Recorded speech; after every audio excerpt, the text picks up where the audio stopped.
And good evening, ladies and gentlemen. And I got feedback. I better turn that down. There we go. Okay, almost, maybe. Are we there? Are we there? There we go.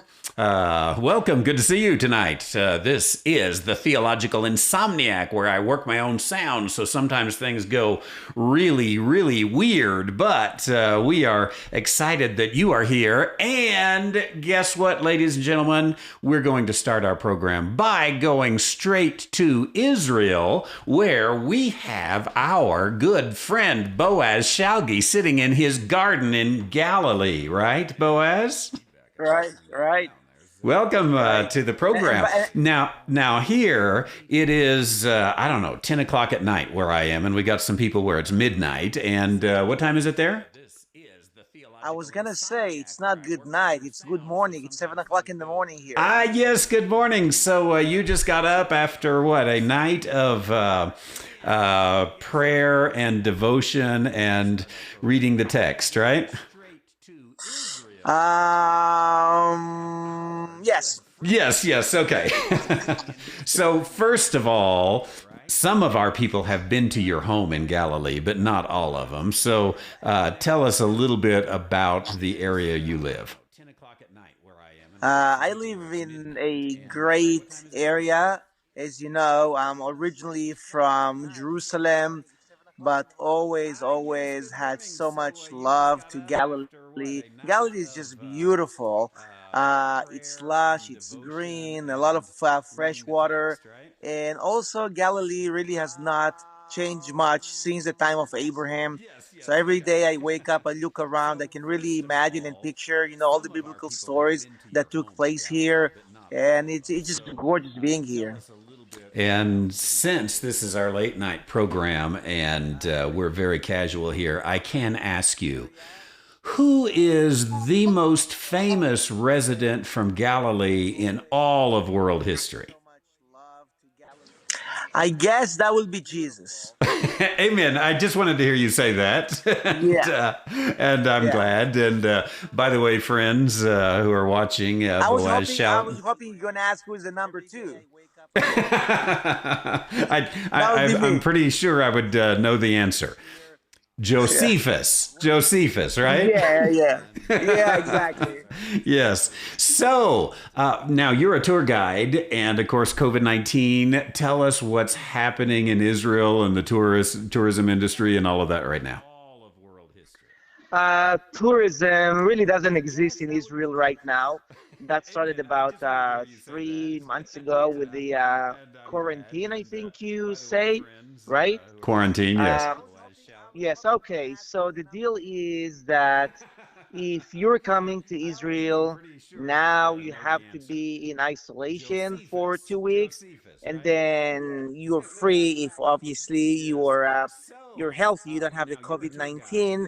But hopefully, this will change in about a month and a half from now. That's what they're talking about. That's what they're predicting. And the reason is that all the instructions were very well carried by the people, by the locals. So that brought us to very, very low numbers. In Israel, there's almost 9 million people, and we are right now at 250 people who died, which is very small number, and 90% of them are old people that were sick already. So you're talking about the big success of how this was handled here. Excellent. So I want to give our viewers an opportunity. Those of you who are listening, I want to give you an opportunity to ask Boaz a question. I'll go back and catch the beginning of the comments for those of you who are on there. But if you have a question, then let me know about it. But we did mention Josephus. Tell us, Boaz. Josephus was from Galilee originally. Is that right? What was his role in your neighborhood? Yes, Josephus was actually not far from where I live today. And Josephus was a very young, brilliant, talented officer that already at the very young age of 20 was appointed to be the commander of Galilee.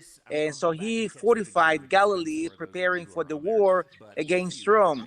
Only, as you know, it's a very long story. At one point, he decided, that he's going to commit suicide with his comrades because there was no chance for him to survive the war. Many of his comrades did, but he decided not to join the Romans. And so he's very controversial in Jewish history. But you're right, this was his neighborhood.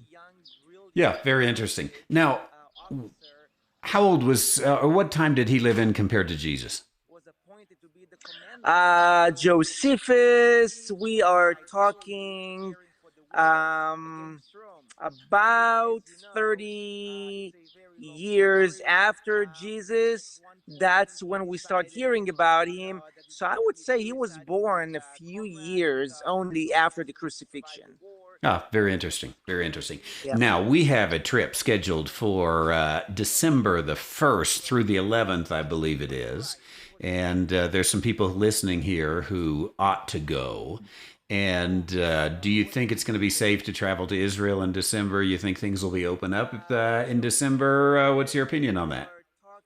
Well, if nothing major that we cannot predict right now is going to happen, unless that happens, that's what I mean, things will open up. As a matter of fact, like you said, they're talking about a month plus from now, which is long before December. But Trendy, to be honest with you, even today, if people from America, Europe, or most places in the world had to choose where to be at any given moment, Israel, meaning COVID-19 and all that, is safer than most places in the world. As I just mentioned, very, very small number of people were infected and died because of the COVID-19. So even now, you're safer in Israel than most places in the world.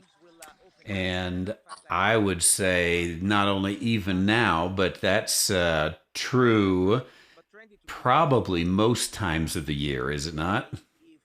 Yeah, well, that's what I meant. Usually it Yeah. is, but I was gonna say that even now when we're facing, the challenge of the COVID-19, Israel is safer than most places. I'm pretty confident, but that by December it will be over. And by the way, speaking of that, there's a couple of Israeli pharmaceutical companies that say that they're this close from getting a medicine for the COVID-19. So hopefully, Lord willing, in a week or two or three or a month or two, we'll wake up in the morning to hear that it's all done with. Why do you think it is that over and over again it's the Israelis that bring forth the best medicines and the best new technology in this little tiny startup nation, as it's been called? What is it about the Jewish people or the Israelis that is causing that? I will, first of all, be very modest and not arrogant by saying the Jewish people are smarter than others, because I don't think we are.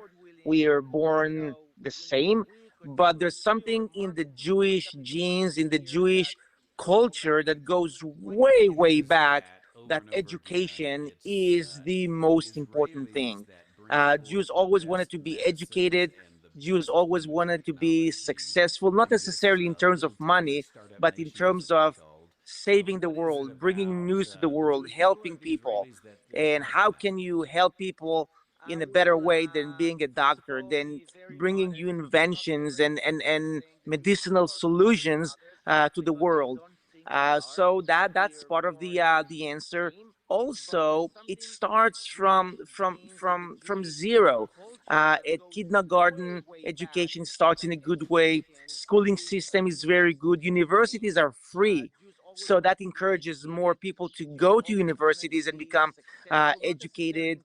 And also in the army, there's special units for brilliant people that all they have to do is just use their brains, not their weapons, to think and develop weapons. But later on, when they're getting into the civilian market, they use their brilliance and knowledge to also translate that into medicine. If you give me 10 more seconds, I will tell you that the breakthrough now that we have with the COVID-19 is two institutes in Israel that combine physicians, people who are into physics, math, and biology, and the four together are forming the solutions. Because it's not just a medicine thing, it has to do with other factors as well. And when you have brilliant minds in all these fields together, you'll always be close to achieving something big. Very interesting. So, just one more thing, and then we'll let you go carry on your day because it's almost time for breakfast, right? Yes. And that is with Israel providing all this good stuff to the world, and they always have. Not only technology, but agricultural and some of that technology, but just the fruit and the produce and whatnot that they feed Europe with, basically. The United Nations must think that Israel is just one of the best nations on earth, right? Yes. One would think, yes. One would think, yeah. Yeah. So, do you have any personal views on why the United Nations has such animosity towards Israel? Um, this is one of the questions that I always say, gets into the category of an amazing question because honestly, I could have given you a whole day lecture just on this question. And because we don't have all day, I will summarize that into a couple of things.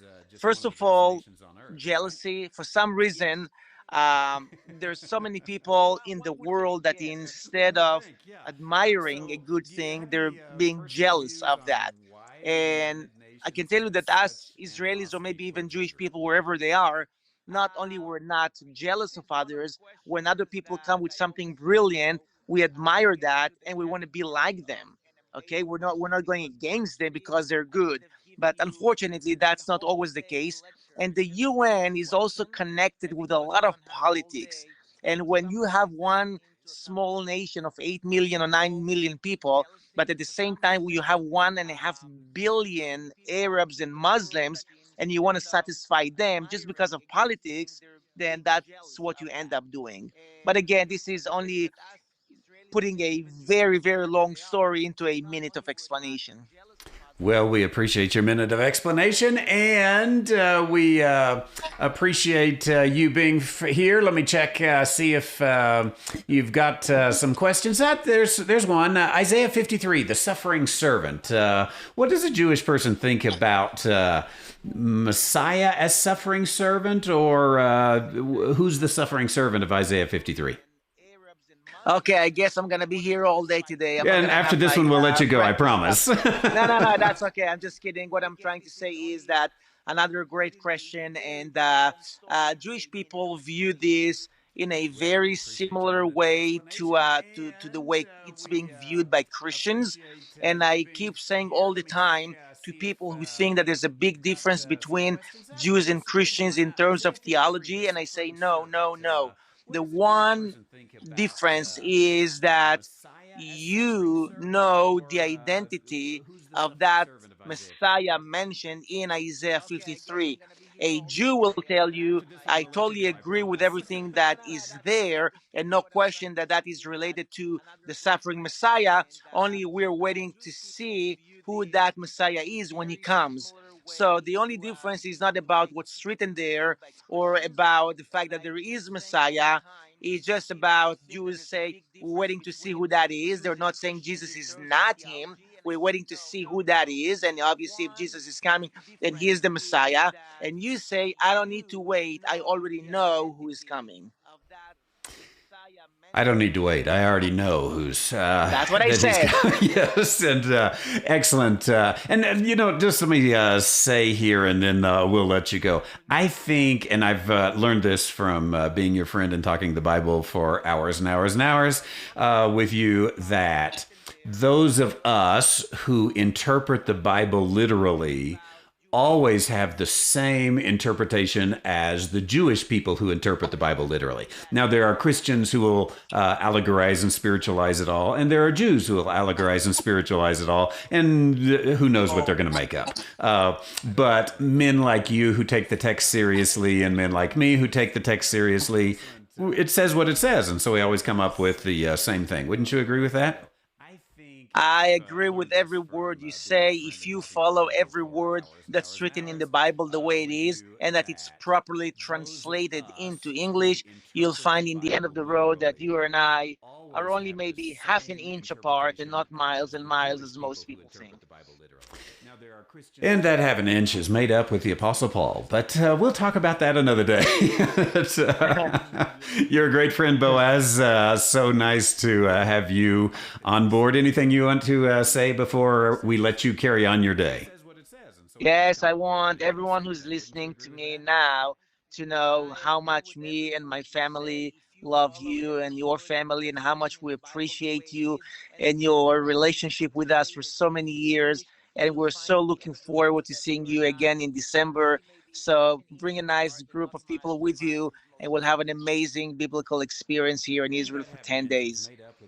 Oh, thank you, Boaz. We love you and your family, and looking forward to being there with you again. And I sure appreciate you helping start out our program tonight. And we shall see you in December and talk to you many times between now and then. Absolutely. And you can have all the people who are listening to you now to also follow my Facebook page, become friends with me, and learn about more about what's happening in Israel.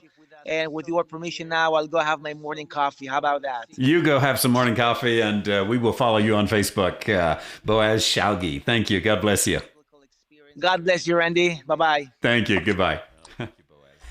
And always fun to welcome Boaz to the program, and I'm glad that you all have joined the program as well. And we are going to have some fun tonight. I think we always do on the Theological Insomniac late night commentary on the normal, the abnormal, and the paranormal. And thanks, Dan, for telling me I got a nice shirt on. You know, I asked my wife before I came in here. I went and changed shirts because I just had a t-shirt on, and I said, this one doesn't look like pajamas, does it? Because it seems like this background, everything looks like pajamas. And because, it's an insomniac program, and I just, I said, it doesn't look like pajamas, right? Please help make sure it's not pajamas.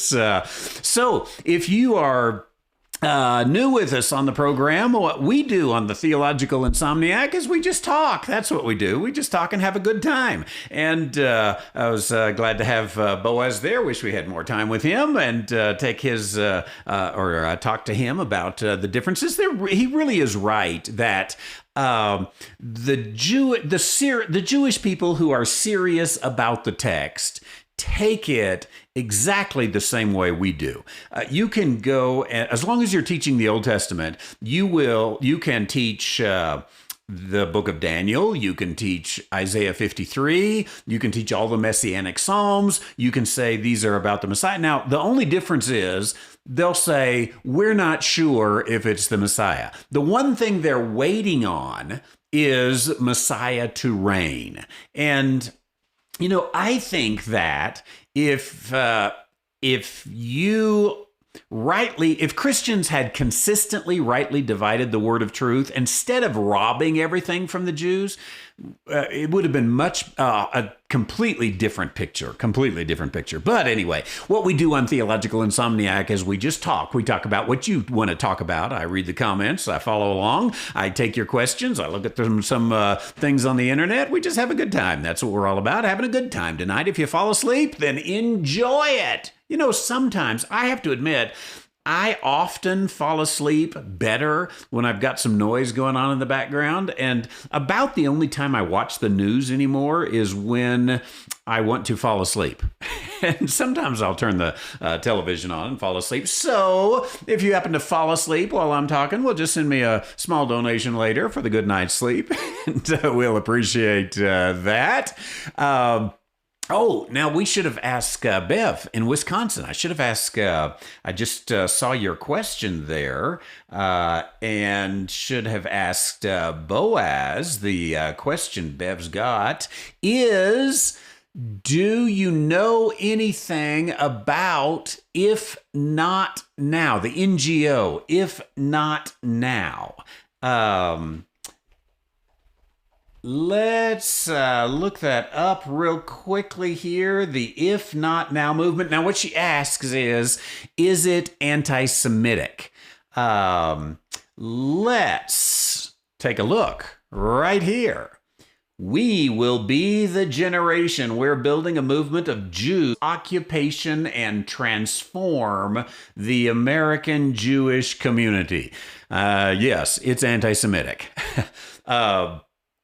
I suppose it's Jews with a self-hatred, I think is the way that Boaz puts it. Within the American Jewish community, there is a lot of just utter leftist, loon kind of groups, and they hate Israel. They have bought into basically a leftist agenda.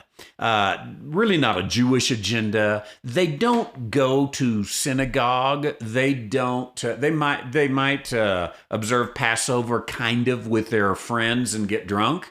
They're not really Jews at all. They don't go to synagogue. They don't read the Torah. They're not observant. They might be in a Reformed synagogue, which is, I don't know, like a dance hall, I think. So even the Jewish friends I have, as you can imagine, the Jewish friends I have are pretty conservative or Orthodox Jews.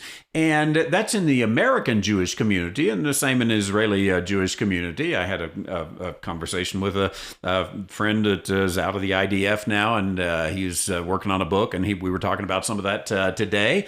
And they are observant Jews. Those kind of people are never a part of this craziness like this that's trying to build a movement of Jews to end Israel's occupation. Now, just think about that. What they want is that their people give up their bought into this idea that this is, the occupation, that the Jewish people have come in and robbed the real owners of the land. And I guess they've never read a book, like a history book or something like this, and so they don't know about these things. Tell Joe Biden, act now, oppose annexation, and promise consequences for the Israeli government. Listen, you could tell Joe Biden that, but he's going to forget it in about 15 minutes, so tell him whatever you want there, I suppose.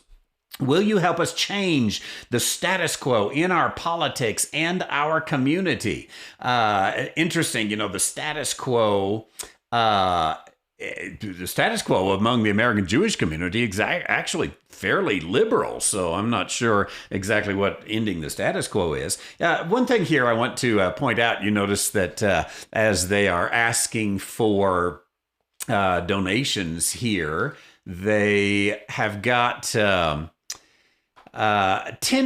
which is actually unusual. Then they've got 18, 36, 72, and 180. Those are numbers that, for the most part, the Gentile community in America, we wouldn't consider. We'd probably have, maybe there'd be a $10, but probably we'd have like a 20 and a, 50 and 75, something. They would be kind of even numbers. The Jewish people, and this is true both in conservative Jews and in fake Jews like this, the Jewish people see a lot of value in numbers, and the number 18 is the number of life. So that typically is kind of the low gift. If you can't give anything else, give $18. This one of the reasons I say these are kind of fake Jews is because they put that $10 donation in there. That's not a Jewish thing at all to do that. Get connected with your If Not Now in your community. I am very glad to see that they're not doing very well. It doesn't look like. A few up in the Northeast and some strong Jewish communities. Looks like San Antonio liberal towns is my guess is where all of these are in If Not Now. Well, they're going to look until I read the rest of the book. So, So I know how it is. Deb or Keith, I'm not sure which one we got here. Probably Deb, who's not working, right? Are you still off work on furlough? Is that right? Who has the power to shut down the entire world, including churches, without passing a law? Never has it been done in the history of the world, but like clockwork, it happened on cue. You know, I have found myself getting more and more angry about this. And sometimes I tell myself, calm down, don't get so angry. Just, get an African violet or something and don't worry about it. And then I say, wait a minute. Look what they have done. Literally, shut down all the businesses, shut down all the churches, shut down all the schools, shut down your livelihood. They've shut it all down. And really what they did is on, March 15th, let's use that date. On March 15th, they put the Constitution on hold. I just think, again, I've said this in a number of ways a few times. I think that there needs to be about 1.5 billion lawsuits. I'm not so sure that every business and every church shouldn't just sue the government, sue their mayor, sue their governor, sue the whoever. I started to say the sheriff. Only people that have had any kind of sanity through all of this, and find out who it's legal to sue and sue somebody. I'm not really all into suing, but we do have constitutional rights, and these constitutional rights have, as I said Sunday, they've just been raped. They put the Constitution on hold, and now they keep moving the target. Now we don't even know what the target is. I don't know. Whenever Madam Overlord tells us we can go back to the store, then we're going to come out of our houses pale and crusty. And then we're going to put a bag over our head, hoping we don't breathe a germ. It's absolutely, unbelievably ridiculous and unacceptable. I see nothing in it that we can take as valid through all of this. Shutting off some things over here. Wouldn't it be nice if I could shut off the governor? How do you just do that? Now, remember, do this for 15 days so the hospitals don't overflow. The hospitals never overflowed. They never even came close to it. We never ran out of any ventilators. Now, my guess is you can buy a dozen ventilators for $1.50, and you could probably buy a couple of hospitals for $2 or $3. Let's just give it to them. Let's say, our 15 days did it. Hallelujah. We kept from running out of ventilators because we did the 15-day. We flattened the curve. Yay! Okay. Who cares? Let's cheer it on. Let's say, yeah.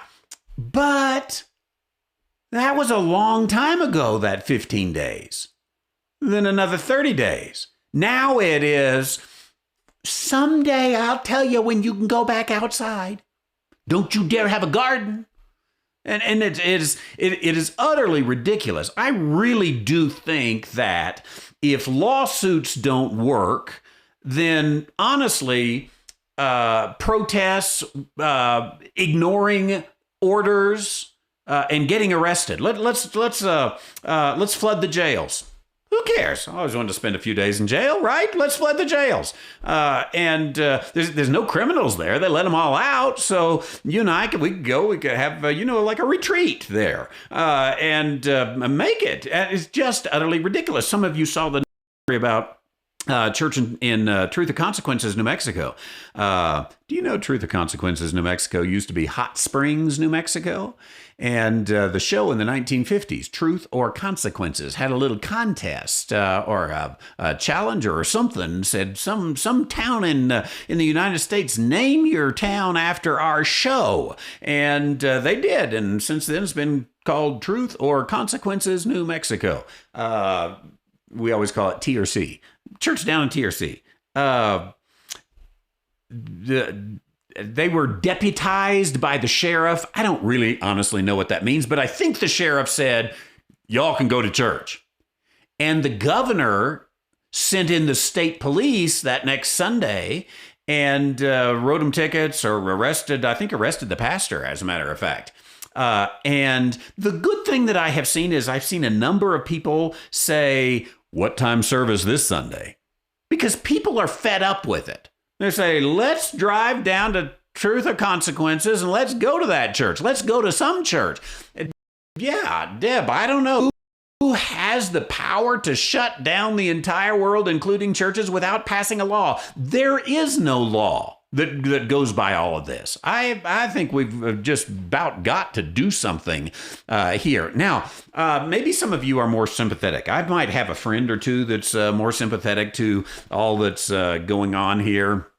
And wants to go along to get along, or maybe sees the danger. Honestly, I don't care what the danger is. We have a constitution. As far as I'm concerned, there is absolutely no circumstance whatsoever in which the Constitution of the United States can ever be overridden by anybody, even for a half a second. Nothing. The Russian bombers are coming in, so be it. We have a constitution, and the Constitution holds the right to the people. And the people have got to speak up on this, or what a bloomin' mess we will have into the future, and going with it. Now, I'm not a mask wearer either. I just... I don't know. I saw the other day an airline, and I might have to take a little trip here shortly, and I saw the airline was going to require you to take your they were going to take your temperature when you got there, and they're going to make you wear a mask the entire flight. You got to wear a mask. I thought, what if you want to take a drink or something? I don't know what's next. You're going to have to pee in a cup or what? What's is happening here? And I think because most of these companies are run by lawyers, and lawyers run scared of lawsuits, most of them, they're going to do this for the next 82 years until finally somebody comes along, some airline comes along and says, you can breathe on our airplane. And all of us sane people will say, okay, let's go to that airplane. So there's a challenge to the airlines. If you will offer flights with no masks, I'll choose you over the scaredy cat airline. Makes me wear a my face is not going to breathe. Welcome to the Theological Insomniac. Excuse me, I was choking over my mask. You can see I get kind of worked up over it. Anybody want to start a revolution? I don't know. I better not say that here, because I bet I got a whole bunch of people. Now, Bev, isn't that nice? Very pretty granddaughter. Nathan will need a pay increase. What? I hope he doesn't. I hope he's already gone to bed and doesn't see all that. Bill Gates and the World Health Organization and the United Nations were all working towards a plan to get us vaccinated, and she had a whole lot more of her statistics in place than some of the others. Yeah, it does look like, I didn't watch the video, but I saw it went around quite a bit. And now, of course, it's banned. It does look like a plandemic.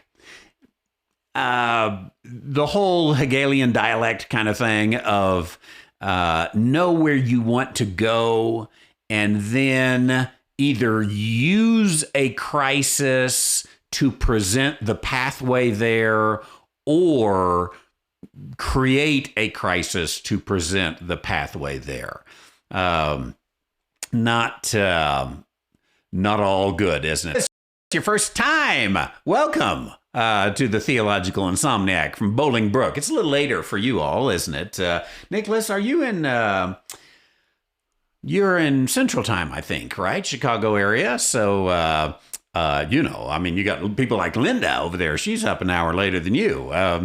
And this virus, Chuck says in Weatherford, is simply a test about how they will one day take over the world using a pandemic to herd the sheeple into isolation camps. Uh, it wouldn't we can see how easy it would be to tell people, look, in order to keep from spreading this disease, we need everybody to come to certain locations. We'll tell you where you're supposed to go. And there we are going to keep you fed and clothed and healthy. And this is the only way you're going to save your dear grandmother. And it's the only way we're going to save our country. And you've got to go. And it does look like, bah, bah, where's my camp? Bah. I just think America needs to again grow some freedom lovers and come to all of that. Joel's up in Grand Rapids, Bible Doctrines to Live By. Hey, Joel, I've been wondering, I've been meaning to get in touch with you, by the way. I've been running like a chicken with my head cut off. Is that a Michigan phrase? I'm not sure. But Michigan has a loon for a governor. I thought ours was bad, but that Spider Woman you all got over there in Michigan, Whitmer, isn't that her name? Or is that Minnesota? It is Michigan, isn't it? What a nightmare with that.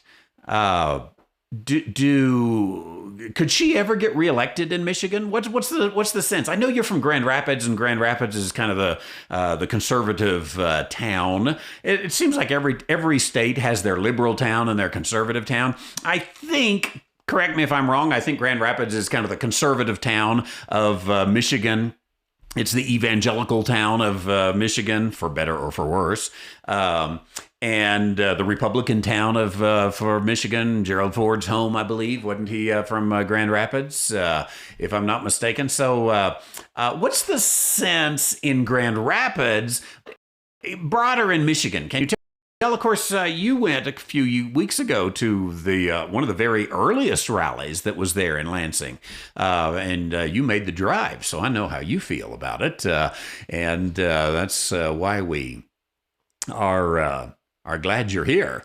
Very much so. And your ministry too, Bible Doctrines to Live By. Y'all check that out if you haven't done it. It's got a new studio and doing some broadcasting there as well. And let's see here what we've got. Tara, good to see you. Oklahoma. Judith in Katy, Texas. And there's our Robin Saunders. Good to see you in your new home in Florida. Super late for you, isn't it? And she actually had a picture today of going out to eat. If I show a picture of going out to eat, it's from the memories section. Memories light the corners of my mind. Remember how wonderful it used to be to go and wait for a table? Well, that'll be 15 minutes, sir. Oh, no problem. No problem. I'll wait here. I'll sit at a table, 6 of us together, with people over there, coughing, hacking, sneezing. If I drop my fork on the ground, I'll pick it up and lick it. Builds immunity.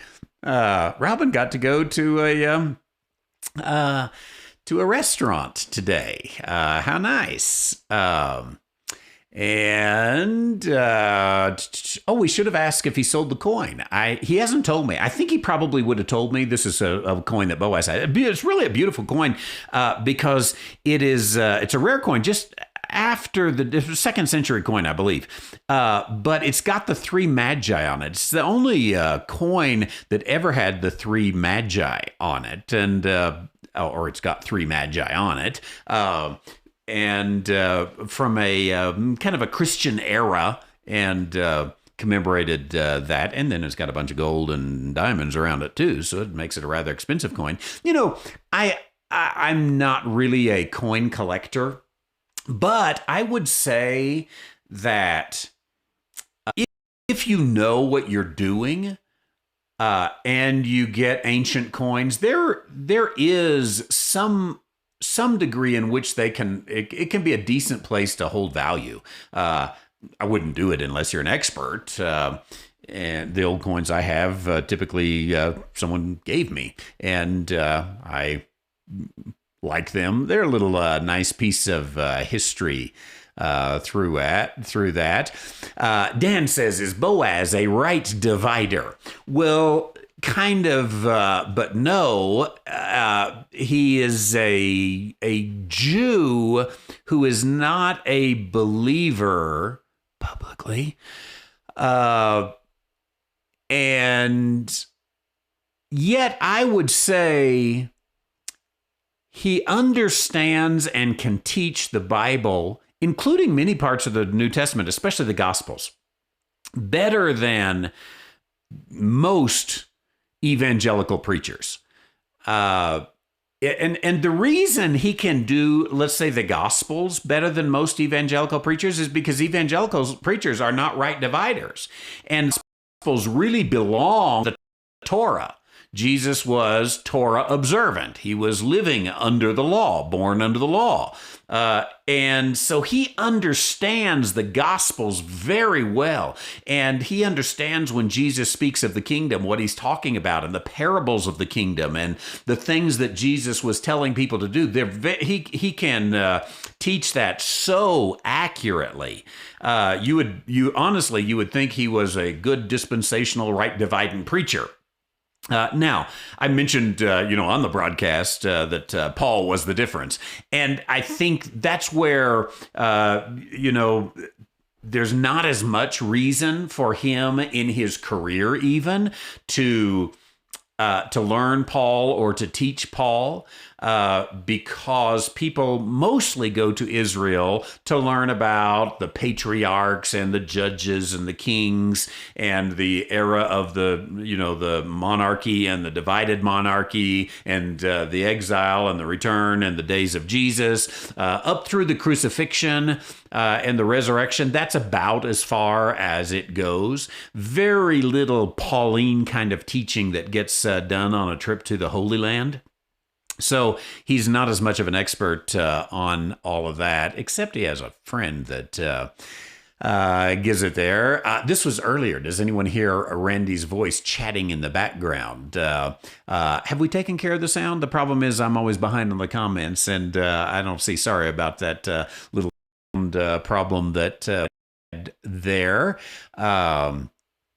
And I apologize that. We do sometimes get some odd things going on this, and I don't usually, unless I wear earphones, I can't really hear what's going on, and I think it would look funny wearing earphones, kind of like I was a pilot or something like that. But maybe if I wore earphones and a surgical mask, a fake surgical mask that actually was just made out of an old t-shirt, then maybe I wouldn't get COVID-19 if I did that. Because I don't know, can COVID-19 come through the ear? Somebody ought to check this, because they haven't told us to put in earplugs yet. And what if COVID-19 comes through the ear as easily as it comes through the nose? We might need to stick in earplugs or ear muffs or something like this. We better let Dr. Fauci know about this. Might be an oversight on his part. And see through that what is up there. Okay, let's see here. I lost my place. How about that?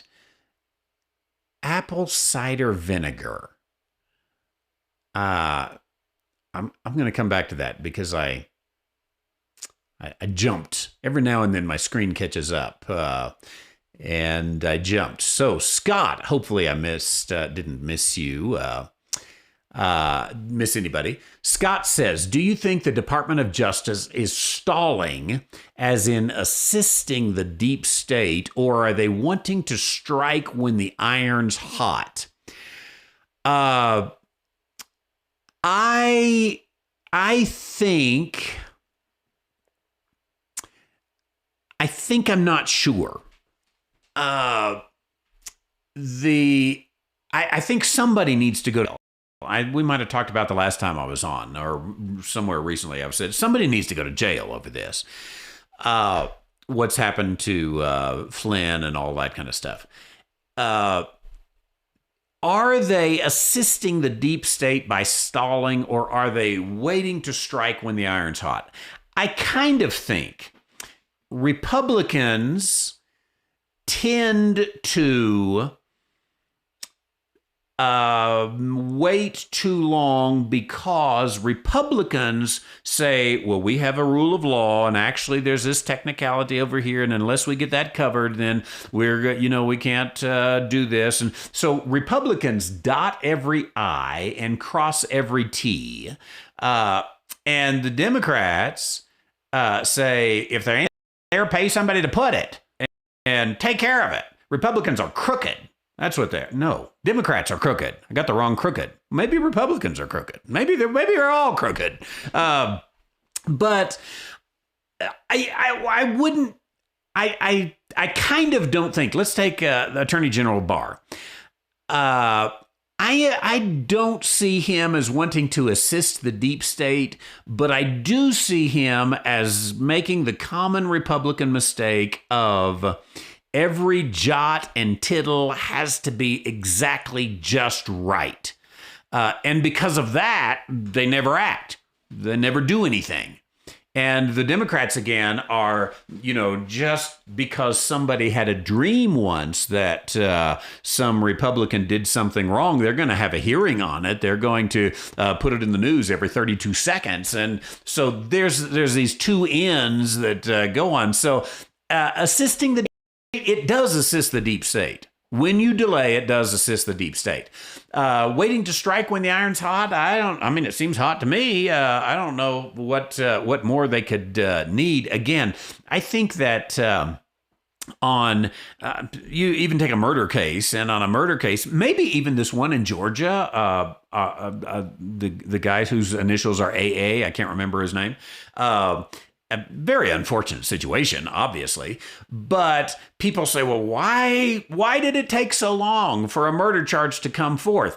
I'm not so sure that's all that uncommon, that in conservative areas, they typically really investigate for a long time. They know where those two guys are. They know they're not going anywhere. They know that they can get their case together and then actually take it to court. And if they can't get their case together, they're not going to go with it. It's some in places, especially where the prosecutors are elected, sometimes they just need a case for upcoming elections. But in places where sheriff's department and whatnot, they go pretty meticulously. Maybe that's Republicans, it's meticulous, but it certainly does help the deep state, doesn't it? Sarah in Wisconsin, good to see you tonight. Miss Boaz for this question. What does a fundamentalist Jew think happens to Christians when they die? Let's take a Jew like, let's go with the rabbi at the Chabad house, synagogue, right across the street from Taos First Baptist Church. He's Orthodox, has, long hair, wears a hat and all that kind of stuff. So whereas Boaz would be conservative and observant, this rabbi would be Hasidic. So what does a Hasidic Jew, fundamentalist is the word you use, think happens to Christians when they die? I should ask him the question sometime, but I think what he would say is when a Christian dies, they go to the grave. Probably it would vary, but I think most of them would think that there is a conscious existence beyond the grave, but they would hesitate to go beyond that. Because they're getting their teaching from the Old Testament. So they wouldn't even have paradise or the place of torment, Abraham's bosom or the place of torment. So they go to the grave. I think they would think that Christians would do that. And then I think they will say, when Messiah comes, he will decide. When Messiah comes, he will judge them. And I think they would say he will judge them based upon their works. And I think they would say if they were good and kind to Israel, the Messiah is going to be good and kind to them. Now, again, if all you have to go by is the Torah, it's not completely off base to come to that and into the book of Matthew, of course. I think, next time I have an opportunity, I'll ask a Hasidic Jew. I'll say, hey, we had a question from Wisconsin about what do you think happens to a Christian when they die? Interesting. I'm not sure that they even... I'm not sure that most Hasidic fundamental Jews even know, could even answer the question, what happens when a fundamentalist Jew dies? I think that for them, there is a great bit of darkness. And remember, Paul did say, now we see through a glass darkly. There's a great bit of darkness about the intermediate state, I would say, from the time that you die until the time that Messiah comes. They all believe that when Messiah comes in last days, remember, was it Mary or Martha said that about Lazarus? Yeah, I know, he'll be raised again when Messiah comes, or in the last days, he'll be raised again. Now, I think they have quite a darkness about that intermediate state. There's a lot of debate even in Christian theology about some of that, though we have more information in the New Testament than they do in the Old Testament, obviously, through that. Okay, let's see where we are here. I'm angry. Got my volunteer mask today. So thankful I work a third shift. I'll leave your name out just in case the bosses are listening. I wonder, especially those who work in larger corporations or corporations where there is a public. In fact, some of you can tell me, are they requiring you to wear masks? I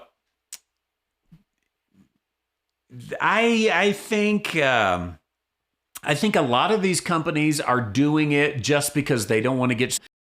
And they don't want to get sued by an employee. If an employee gets it, they don't want to get sued by a customer. If a customer comes in and 2 weeks later they have COVID and they say, well, it's because I went to the gas station and he didn't have a mask on. That's where I got it. And therefore you owe me $200 billion. All those kind of interesting things there. But why is it that the left insists on going with science, except that when they don't want to go with science? And they talk about us right-wingers, they're against science. And I read a report just this morning that talked about the negligible, if any, value of a cloth mask. And I wouldn't be surprised, you can say you heard it first here, though you probably have the same idea. I wouldn't be surprised if we don't find a lot of negative side effects from wearing a mask eventually. Maybe crime is one of them. It sure seems like it's a lot easier to do a bank robbery if you're wearing a mask. Now, the bank's closed, so it's hard to do a bank robbery from the drive-through. They might find a lot fewer bank robberies because all they got is the drive-through open.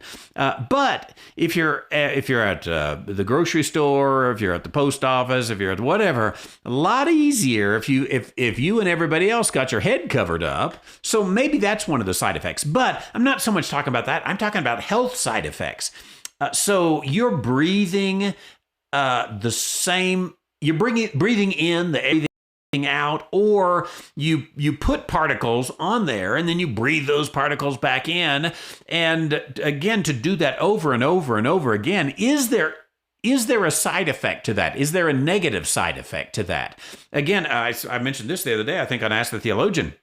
I can understand a surgeon wearing a mask. This is why they call them surgical masks.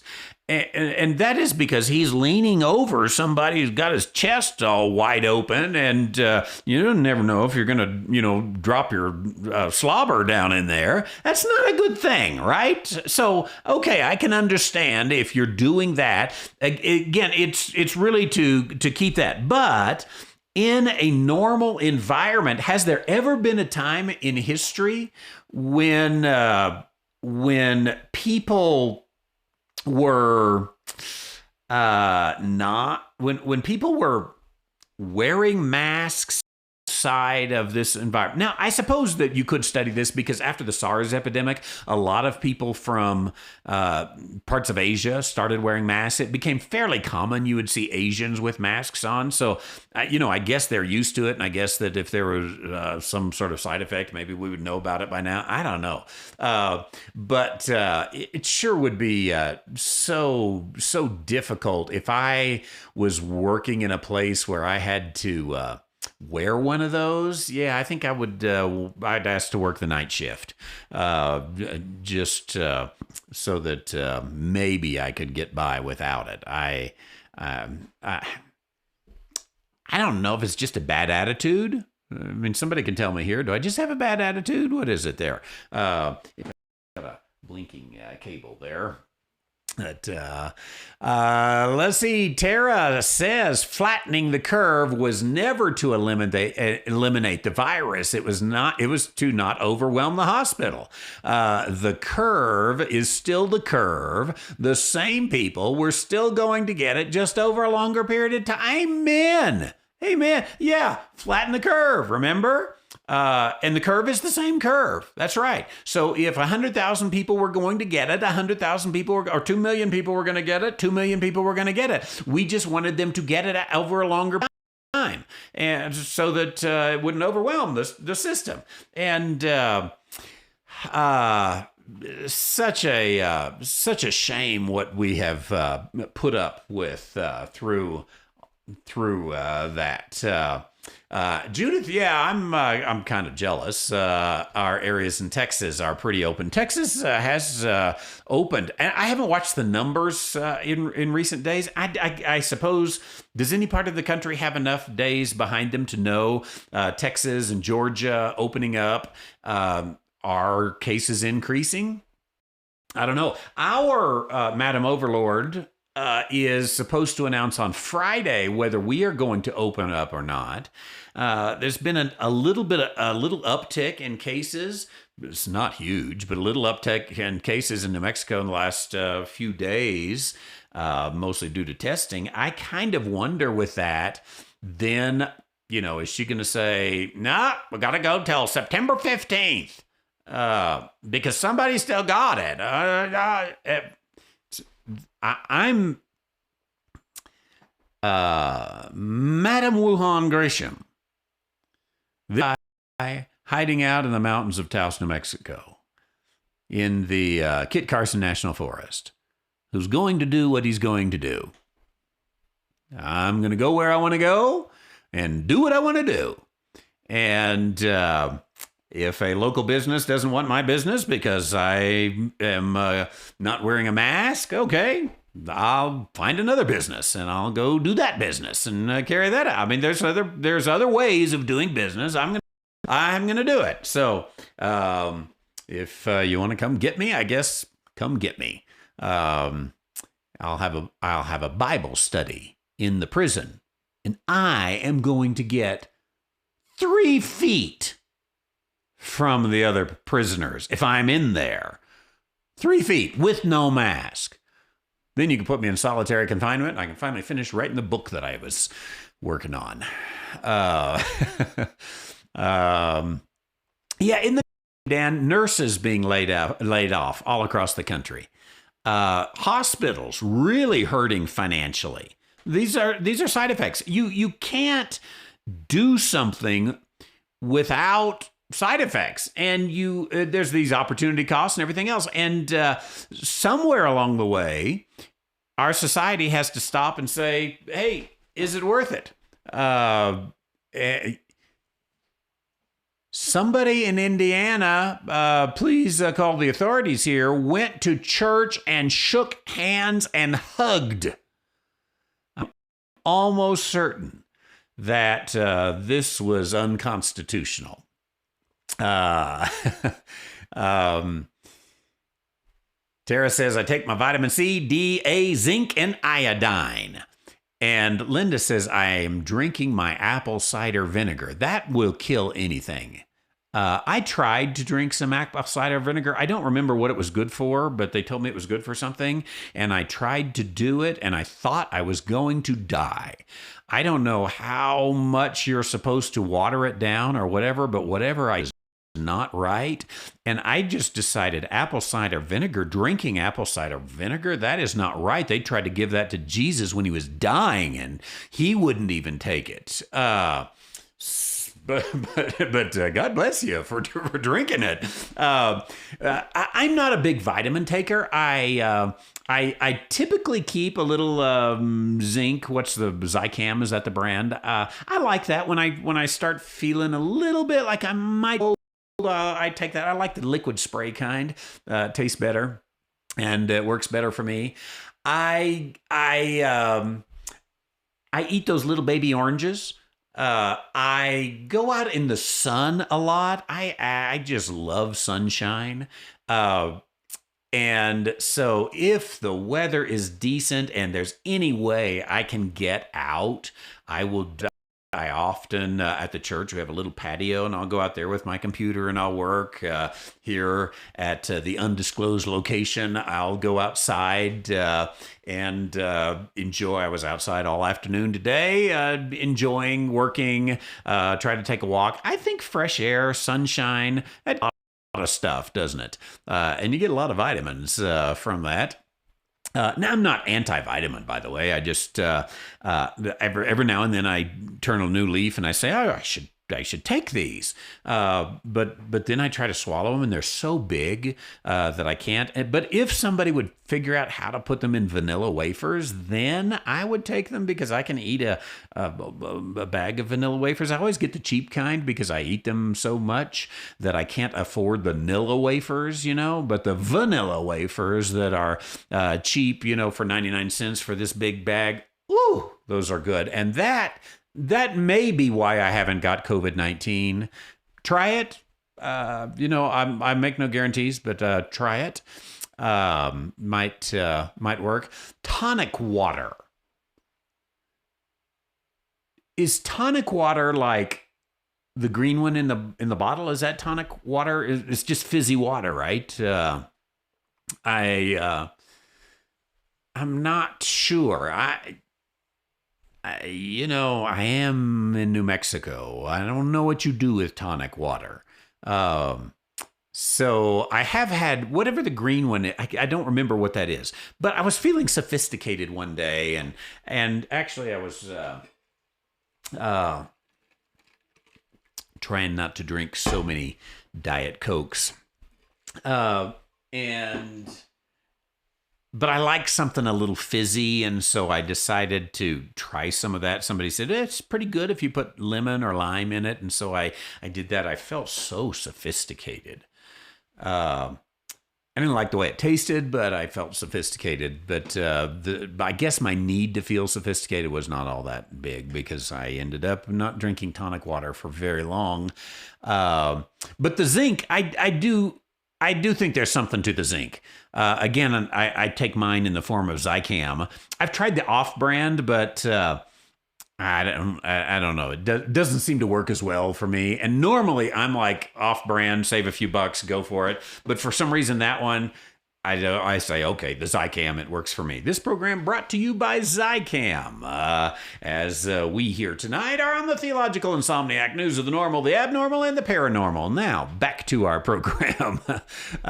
Told you we were a laid-back program here at night. Linda says, at my job, they take our temp and we have to wear a mask, stay 6 feet away, plexiglass all around the computer station, doors off all the bathroom entrances. I hope they've got good architecture for that. Now, I happen to know Linda works for a very big company. Uh, and I suppose for a big company like that, there's probably almost no way around it because they're going to get sued. This is what happens to big companies is they get sued. So they really have to, I guess, do it. I don't know. I wonder if this is, does it really make a difference that I'm behind a little plexiglass with a mask, not touching anything? Maybe it does. I'd like to see the science behind it. I don't know if there is science behind it, but I'd like to see science behind it. And I'd like to travel on Breathe Free Airlines. I like that, Mel. Breathe Free Airlines. Could probably put Frontier Airline out of business. Breathe Free Airlines. It's because in Frontier you have to wear a mask and they do charge you for breathing on Frontier Airlines. You can get the ticket really cheap. But if you want to breathe, there's a surcharge. And you cannot breathe without a mask. Dr. Fauci, Bob says, up in Minnesota, did this guy ever practice medicine? I don't think so. Let's read on. Born 1940, started to work for the federal government 1968. Not enough time there to complete medical school. Falls 1 year short of a 3-year residency. Yeah, so he would be 28 years old when he started working for the government. Was his residency somehow within the government? I don't think you could say he ever practiced medicine. He's been a deep stater since the Johnson administration. And I was 3 years old when he started working for the government.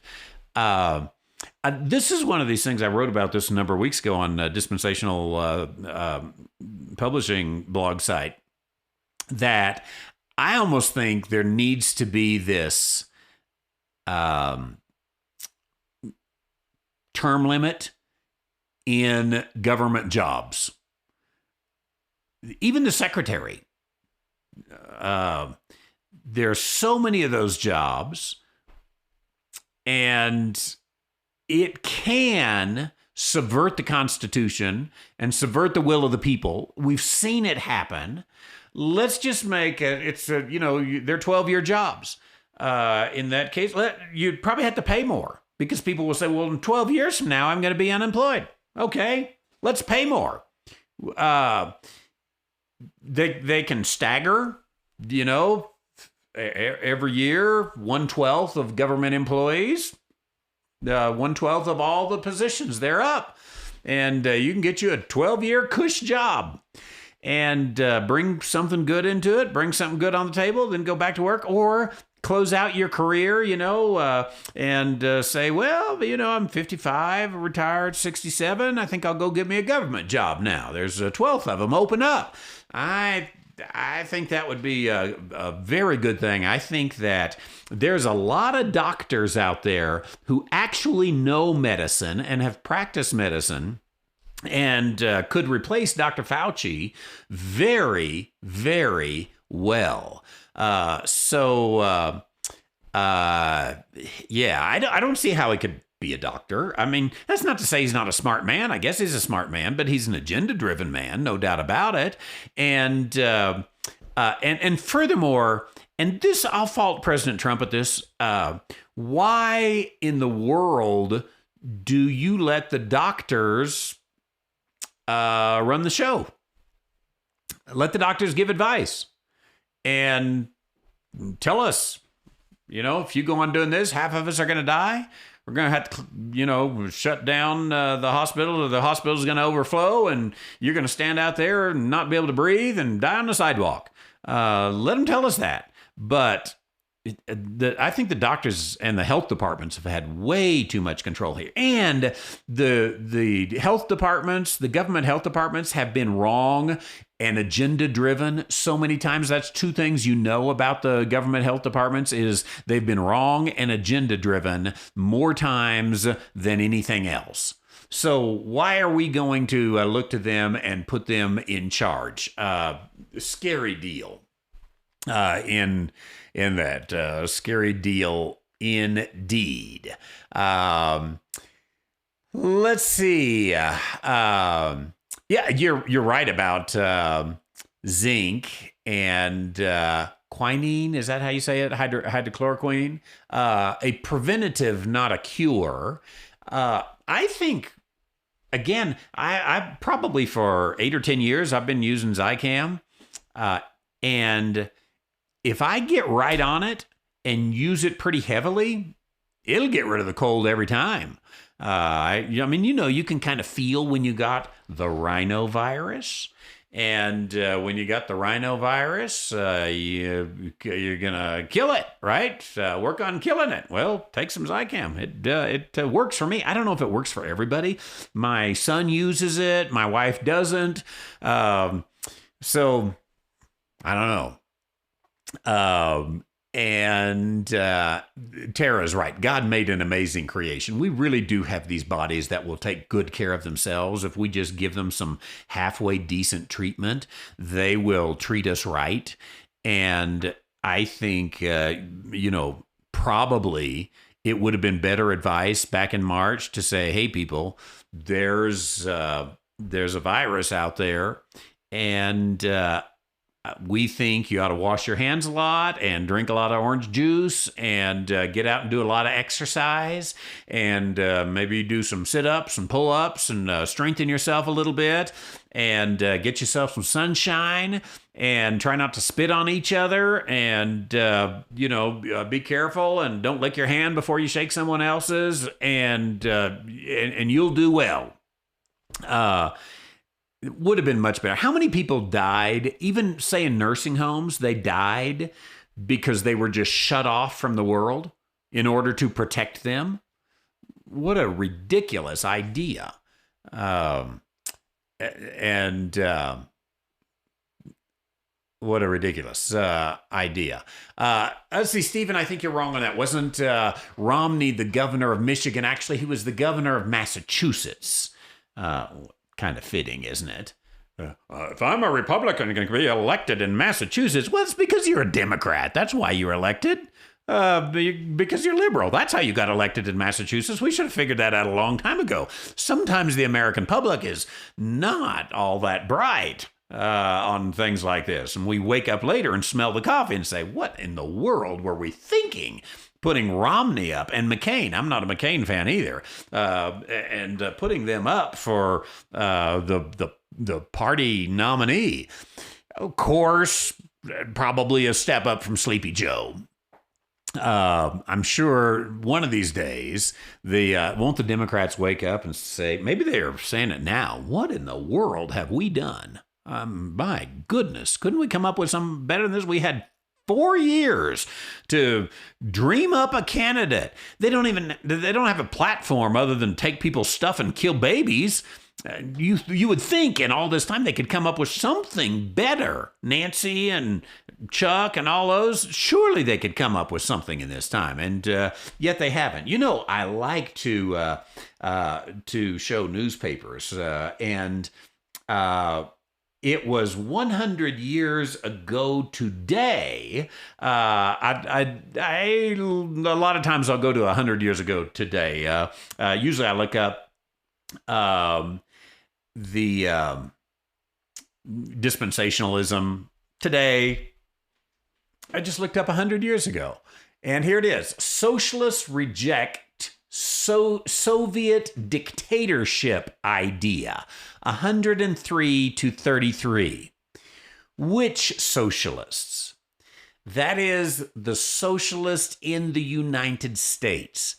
Many people have forgotten this, but socialism is nothing new in the U.S. And they act as if, Bernie Sanders, it's a whole brand new thing. But there was a pretty strong socialist movement in the starting about 1900, going through, I don't know, the 30s, I would say. And they enacted a lot of their legislation. I think even in this article, you see some of it here. Because their legislation was things like retirement for everybody and unemployment compensation insurance. The trade unions, and of course the teens especially, teens and 20s were big union times, and that was driven by the socialists. And I'm convinced, I've mentioned this a number of times, I'm convinced the Great Depression came about because of the unions. Now, not that the market crashed, that didn't have anything to do with the unions that I'm aware of. It would have been a recession had it not been for the unions. But because of the unions, the employers now were not able to say, we need to lay off some of our people, and we're going to pick, this. We're going to make these wise business decisions. We're going to do this, and we're going to cut some wages, some. And we're going to. They weren't able to do that because the trade unions wouldn't let them. And so what it ended up as is we have to shut the company because that's the only option we have. The trade unions have put us in it. We've got to shut the company. Now everybody's out of a job rather than just a few out of a job. But let's look at this article here just briefly. Socialists reject Soviet dictatorship. Radicals told by conservatives. Now, take this in perspective. These are all in the Socialist Party. So conservatives within the Socialist Party told the radicals they're trying to put eggs under a rooster. Now, there's a picture. Put eggs under a rooster. Berger appeals to convention to speak in language Americans can understand. Like put eggs under a rooster. We'll talk about Berger here in a moment. Methods that elected Lincoln and abolished slavery are upheld. Now, it's kind of interesting here. This is from New York, May 11th, reported in the May 12th newspaper. The Socialist Party National Convention went on record Tuesday afternoon as opposed to the dictatorship of the proletariat in voting down an international socialist declaration of principles submitted by the delegation from Illinois. I'm pretty sure Barack Obama might have been part of this. The delegation from Illinois was the radical delegation. Their proposal was that the best thing that can happen is a dictatorship, the dictatorship of the proletariat. And they said that's the way socialism should happen, Soviet style. The draft of the substitute declaration of the principles as offered by Louis Ingdahl, remember him, preceded the submission of the minorities program. The substitute was largely a copy of the National Platform Preamble, which was amended by the National Referendum last January, blah, blah, blah, blah, blah. Here it is. The keynote of the Illinois substitute platform was sound in its preamble, which read, "The Socialist Party summons all who believe in the fundamental doctrine to prepare for a complete reorganization of our social system." Catch those words right there. To prepare for a complete reorganization of the social system. That kind of stuff has been in somebody's mind for a long time. And the delegation from Illinois said, we need a complete reorganization. Now, they got voted down, as you'll see here in the article in a moment. They got voted down not because the conservatives believed that they didn't need a complete reorganization of the social system, but because the conservatives weren't as radical in getting there. They were democratic socialists, as you will see. Let's see, where are we here? A complete reorganization of our social system based upon public ownership of public necessities, upon government by representatives chosen from occupational rather than solely from geographical groups. This is what they wanted. I've really got two things there. Public ownership of public necessities. I'm not sure what that is, but in New Mexico, a lot of states have something like this. Texas is used to and gave it all up, but in New Mexico we have it's called P&M, the Public Service Company of New Mexico. I suppose, I don't know. It's called public. I don't know that it's owned by the public. I think it might be a profit. I think you can buy stock in P&M. I'm not totally sure of that. But public ownership. Are there any states that the public owns the electric company? Like it's run by the state? I'm not sure. It must have been there somewhere in the name Public Service Company of New Mexico. And some others, but public necessities. Here we are, right here, and this is a big one. Upon government by representatives chosen from occupational rather than geographical groups. That would be a fundamental change, wouldn't it? That rather than vote because you're in New Mexico or Oklahoma or Texas or Wisconsin, wherever it is, vote in your trade union, vote in your occupation. Now, why would they want this? I think they would want this because it forces everybody into a union, even if it's a very informal union. And then it's that union vote. And then all we got to do is get a few people at the top, and it represents all those plebes down there. And what an ingenious idea. Be careful, because if Nancy Pelosi's listening to us, she'll probably try to bring this up. Goes on to say, let's see, in harmony with our industrial development and with citizenship based upon service. Now, that's interesting. Citizenship based upon service. I think that what that means is that if you are serving our society, like you work, then you're a citizen. Anybody who works is a citizen. Citizenship based upon service. That's an open borders kind of thing that they've been working for 100 years now. And let's see, that we may end forever the exploitation of class by class. Today they use race baiting. In that day they were using economic social stratus baiting. But it's the same thing. There's this exploitation that is given. It's 100 years ago, and same stuff. This means that dictatorship of the proletariat, Engdahl said. It means our real, red, radical socialism, such as our comrades in France, Germany, and Russia, and Italy are fighting for. This is what they wanted. Now, at least they were man enough to say it. Real, red, radical socialism. Even Bernie Sanders won't do that. AOC won't do that. Hillquit defended the Declaration of Principles as offered by his forces as radical enough. He said the Illinois substitute as a preamble to the socialists declared that, in his opinion, these principles opposed his Declaration of Principles. That's a lot of wording there. Now, look at this here. Declaration for the red flag of international socialism in the Socialist Party of America. Engdahl, amid the cheers of his faction, amid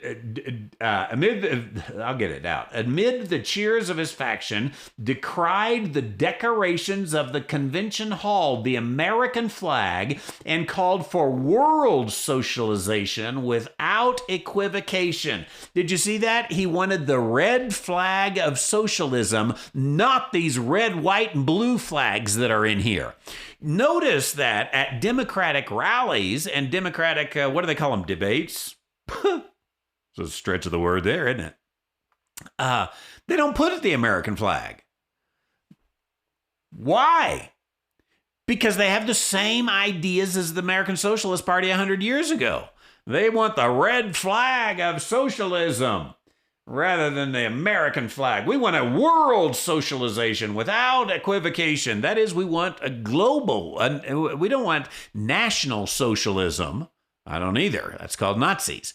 We want a global government. Same stuff, just 100 years ago.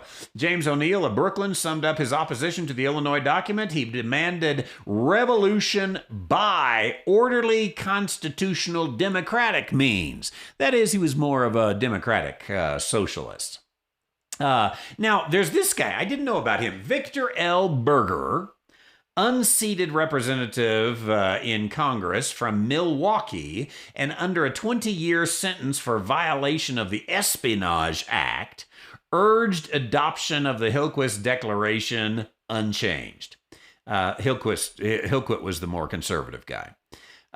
He declared that for 40 years, the Socialist Party had not talked a language the people of the country could understand. I don't believe in any dictatorship, Berger said. I don't believe in a dictator and Attorney General Palmer or Postmaster General Burleson or anybody else. I want a democracy, not a dictatorship of the proletariat. Why, outside of Milwaukee and New York's East Side, nobody knows anything about a proletariat. Maybe the Steel Trust and the Sammy Gompers know about it, but the people in general have not got any proletariat. So said Victor L. Berger. Now, I was interested in a couple of things. First of all, Milwaukee. Some of you from Wisconsin, why was Milwaukee a hotbed of socialism 100 years ago? What was going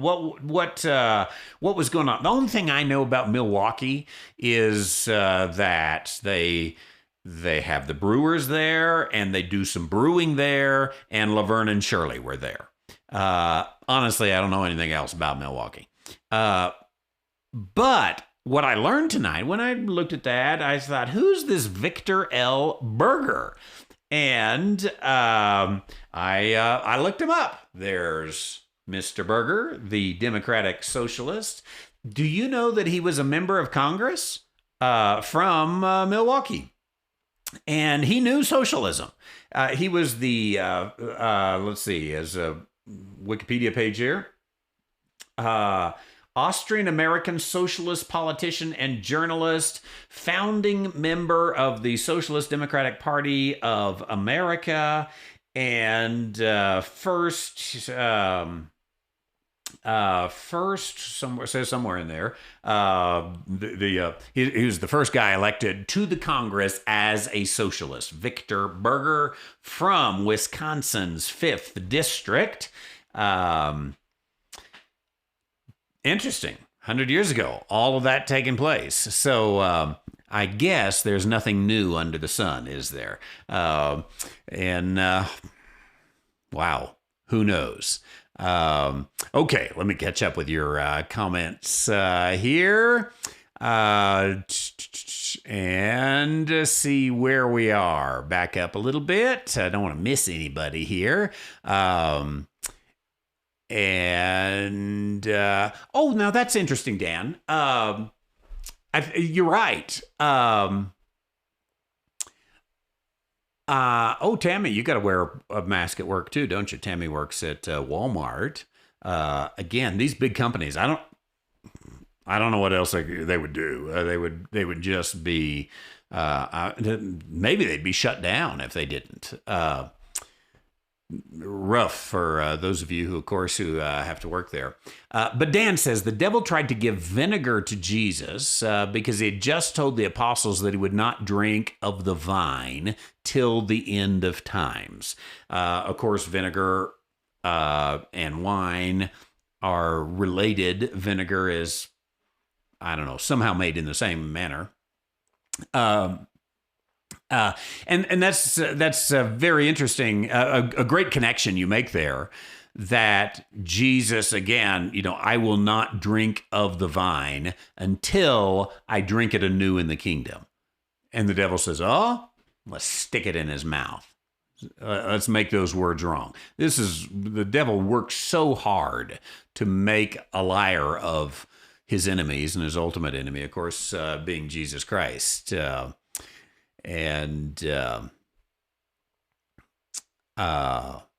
I agree with you. Fresca is delicious. I like Fresca. You're right.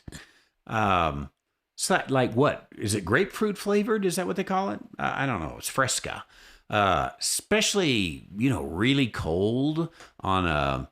So I think I might go buy some Fresca, go in the grocery store without a mask and get some Fresca. Would be good.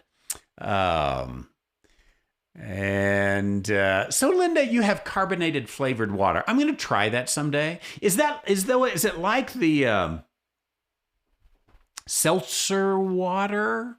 Is that the same thing where they have like different flavors in it, and they have like a big display of it at our grocery store? All the grocery stores have a whole bunch of it, and I'm like, I don't know anybody who drinks this. Why is there so much?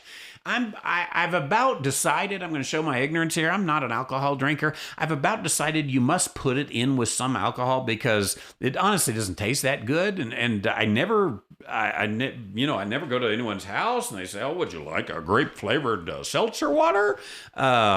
So I'm suspicious. I'm suspicious as a Baptist pastor. Stops bad breath. That's good. But we're 6 feet apart from each other. What does it matter anymore? Do we even need to brush our teeth? Glad my wife's gone to bed. She would say, you can't say that online.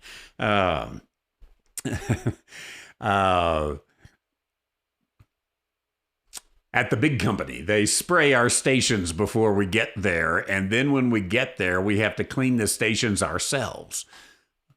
I wonder how long it's going to be, before like every 15 minutes, everybody has to leave and they have a fog, come over through all of that. And does it help us not to ever come in contact with germs?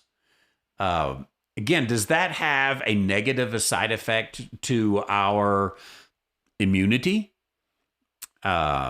If we're constantly sanitizing everything, are we really doing ourselves some harm and not giving our bodies the ability to know how to fight these things? And before long, it'll be some very basic things that we used to all breathe in, but now we can't because we got cotton stuffed in our mouth. I don't know. I'm not a doctor. It just seems like, as Mel says, obsessive compulsive behavior.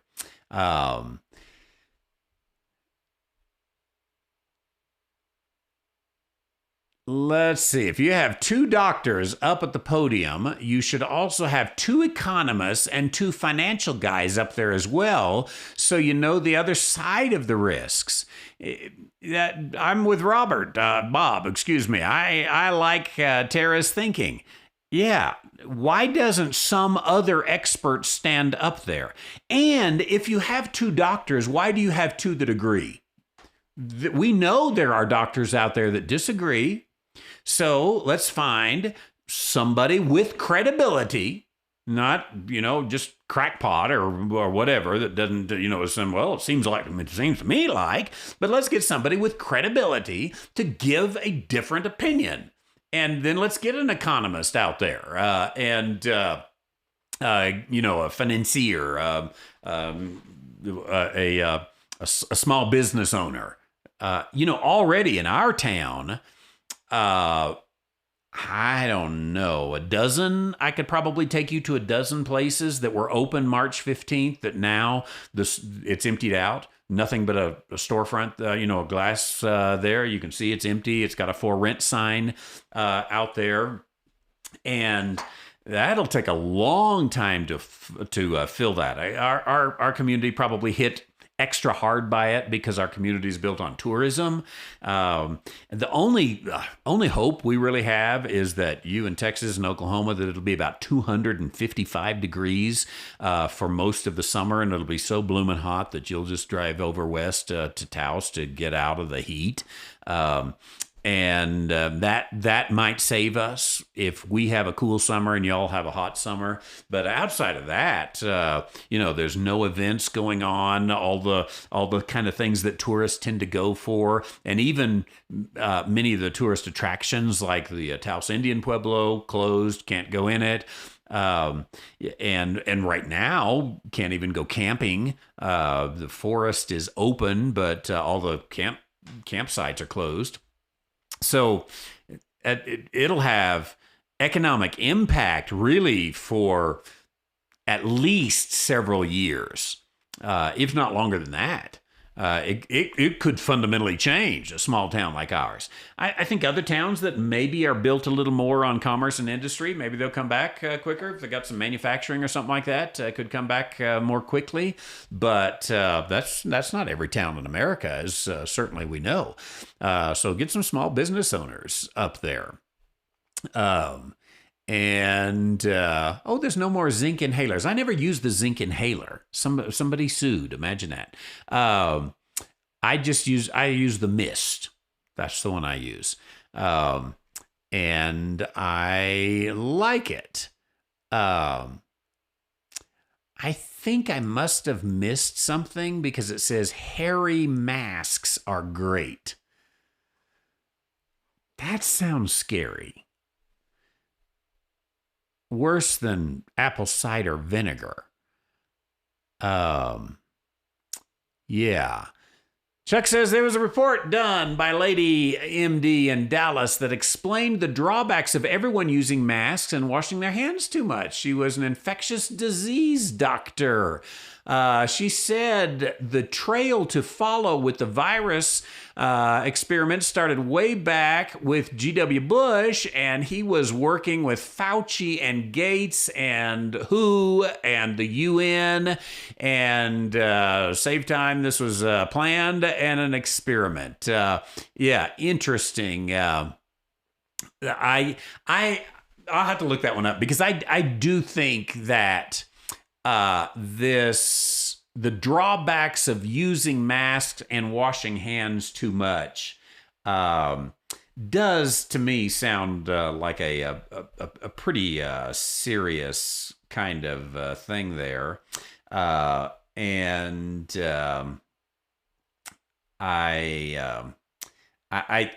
think I think we're gonna pay the piper someday.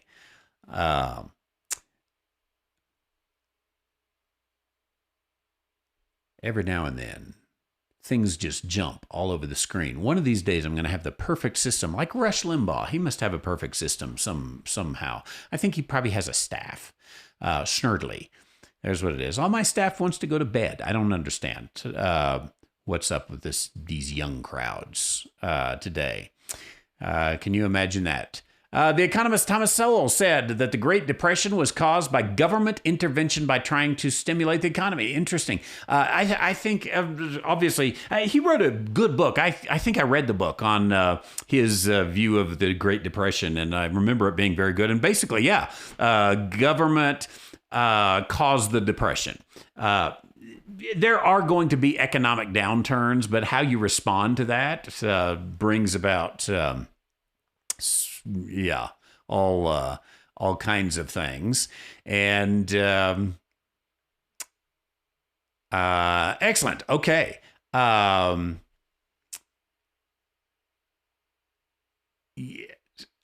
So Linda, I said I had a conversation with my chiropractor. We're both wondering if there will be a huge boom with sick people after we stop wearing masks and cleaning so much. The hairy mask was about a mustache. Okay. Let me tell you, when they first started saying, wash your hands, this is how we wash our hands, wash our hands, wash our hands. This is how I washed my hands more than I've ever washed my hands before. And honestly, they were getting dry and cracked. And I decided I am not washing my hands ever again. Would you like to shake hands? Clearly, I wash my hands at times when it's appropriate to wash your hands, but I was hearing it so much. It was like every time I pass by water, I gotta wash my hands. I really just decided, I'm a doctor, fake one. I really decided that it is better to let the natural oils on the hands and all that kind of stuff, let that fight diseases. And I've lived to be almost 55 years old, and I have, I just wash my hands when it's normal times to wash your hands. You've been out in the dirt, go in, wash your hands. Okay, that's fine. You're going to eat, wash your hands. You've been to the bathroom, wash your hands. There's typical appropriate times to wash your hands. And just this constantly wash your hand every time you do something, I think it's a bad thing. And I think the same thing. Again, maybe we're going to be completely proven wrong when all of this is done. But I kind of doubt it through what's up there. I think we're going to be proven right. And yeah, I think it's probably a plan for another wave. You're right. Who said that? Mel. And all that. Well, I didn't watch. Did you all watch today? I did not watch the hearing. I saw that it was coming on, but I was I don't know. I think it came on about 9 a.m. here, and I was about getting ready for Ask the Theologian, and so didn't watch it. Anything happen there? I don't know. We'll see what happened there. Who knows? Probably craziness happened there by a member of certain parties anyway. But let me tell you a couple of things. That is, I think it's about bedtime. That's what I think. And tomorrow morning, I'll be back for Ask the Theologian at 10 a.m. We'll take your theological, biblical, and worldview questions. And then tomorrow night at 6 p.m., we will have the Gospel of John. I've really enjoyed the Gospel of John. It's a difficult book. I've avoided it in the past because it was a difficult book, because I didn't know what it meant. But I feel like I'm kind of getting a decent handle on John, and it's been kind of insightful for me. If you all haven't been following John, some of my friends have a pretty good way of doing things. I have some that don't watch live because they want to binge watch it later. So they watch older stuff. So, if you haven't been watching John, I think I think tomorrow night we're on number 17 or so. And to be able to watch it all back to back, there is some value, or, within a 2 or 3 week time, there is some value in that. And so check that out. And I saw, let me go to news here. So I see Tara's comment here. Where was it? Rand Paul called out Fauci. This was in the hearing today. Said it wasn't the end of the. It wasn't the end. Let's see. The models are more wrong than right. And I just pulled that up. I just happened to get Real Clear Politics on the internet search. I hope people predicting doom and gloom will admit they are wrong when there's no surge. Let's just read a paragraph or two. I think And I think that's important because in all likelihood, is a good way of putting it, the vast majority of those people have immunity. Instead of saying there's no evidence, the WHO kind of feed into this by saying no evidence of immunity. In reality, there's every evidence stacking up. In fact, a lot of the different studies have showed that it's very likely you get it in the short term. Somebody tell me, is Real Clear Politics? I don't remember. Is that a conservative or a liberal organization? I don't read those. I have my hunch here, but somebody go ahead and tell me if Real Clear Politics is on the left or on the right, and we'll come back to that. But I heard that this is what he has said. As a matter of fact, I'm going to let this go past the advertisement, and then I will, I think I'll be able to bring it up here so that we can just listen to it and comment on it a little bit. You're right, Dan. The Book of Lazarus I'll be looking at tomorrow night at 6 p.m., and we'll have a great time doing that. I really have enjoyed looking at that in a number of ways through here. Okay, so I don't know if this is going to work. We're going to try this, and I am going to see if it's going to allow me to play this video on that here. This is, I see, I've got to, first of all, turn off myself. There we go. That's probably the problem you all were having earlier. Now I think I'll be able to play the video. We may not go through the whole thing, but let's see here how it goes. Scientists have shown that rhesus monkeys that are infected with COVID-19 cannot be reinfected. Several studies have also shown that plasma from recently infected coronavirus patients neutralizes the virus in lab experiments. In addition, infusion of convalescent plasma is based on the idea that recovering coronavirus patients are developing immunity and that it can be beneficial as donated. Studies show that the recovering COVID-19 patients, from the asymptomatic to the very sick, are showing significant antibody response. Studies show that SARS and MERS, also coronaviruses, induce immunity for at least 2 to 3 years. And yet the media continues to report that we have no evidence that patients who survive coronavirus have immunity. I think actually the truth is the opposite. We have no evidence that survivors of coronavirus don't have immunity, and a great deal of evidence to suggest that they do. The question of immunity is linked to health policy, and that workers who have gained immunity can be a strong part of our economic recovery. The silver lining to so many infections in the meat processing industry is that a large portion of these workers now have immunity. Those workers should be reassured that they likely won't get it again, instead of being alarmed by media reports that there is no evidence of immunity. You've stated publicly that you'd bet it all that survivors of coronavirus have some form of immunity. Can you help set the record straight that the scientific record, as it is being accumulated, is supportive that infection with coronavirus likely leads to some form of immunity? Dr. Fauci.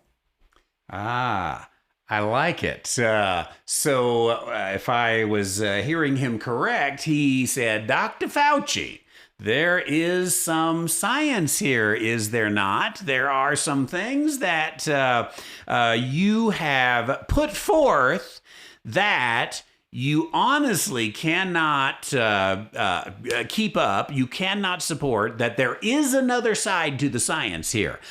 He's questioning the assumptions. He's making him question the assumptions. Now, I would guess that Dr.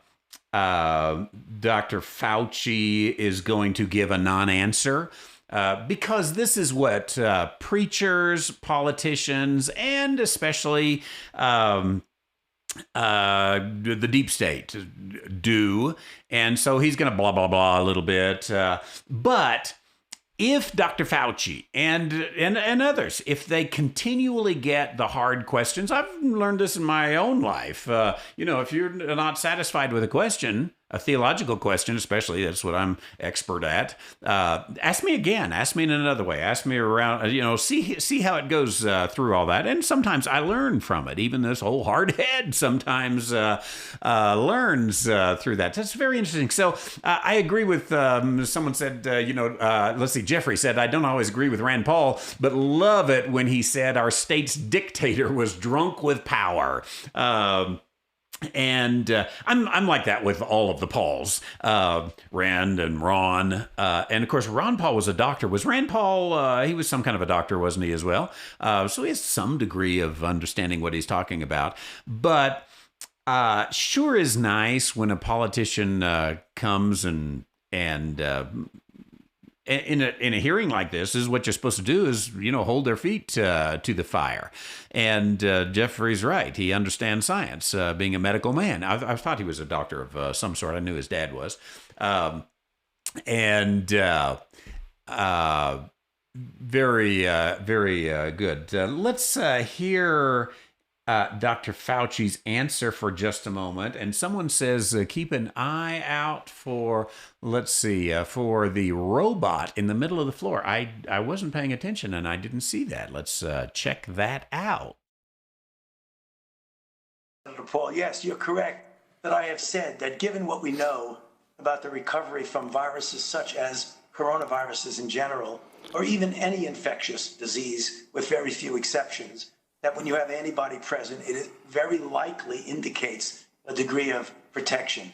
I think it's in the semantics of how this is expressed when you say, has it been formally proven by long-term natural history studies?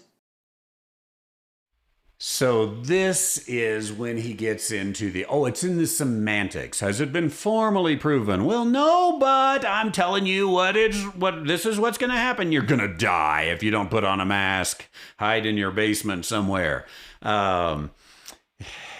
We won't spend time with the rest, but it's at Real Clear Politics. Vina down under says it represents both sides. She's been reading it for years, and I'll have to go back and watch the robot too, because I went too far. Again, Real Clear Politics, Rand Paul to Fauci. I hope people predicting doom and gloom will admit they are wrong when there's no surge. I think they won't, however. They will predict that their mitigation efforts stopped the surge. Now they're predicting another surge, so I guess Rand Paul probably was in reference to that. Will they? No, probably not. They will.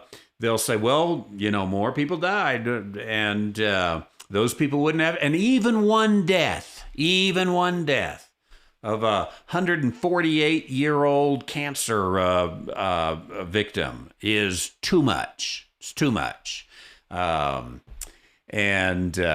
hope he does keep an eye on Fauci. Yeah, he was an eye doctor, wasn't he? And his father was a either general practitioner or I want to say maybe even obstetrician. I think he delivered babies.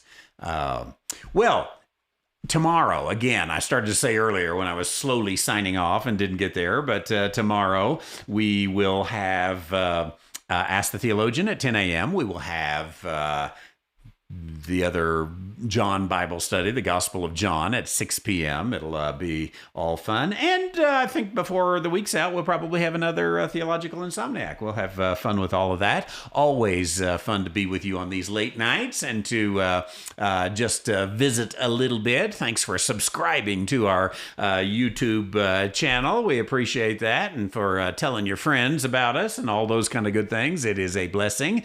And hope you've fallen asleep or just about to fall asleep, and have a very good night. I'm Randy White, and this has been the Theological Insomniac, late night commentary on the normal. Most of it was normal tonight. A few things abnormal. We didn't even talk about the paranormal tonight. We'll have to get into the paranormal. You all are great. I appreciate seeing each one of you, and we will see you soon. God bless you.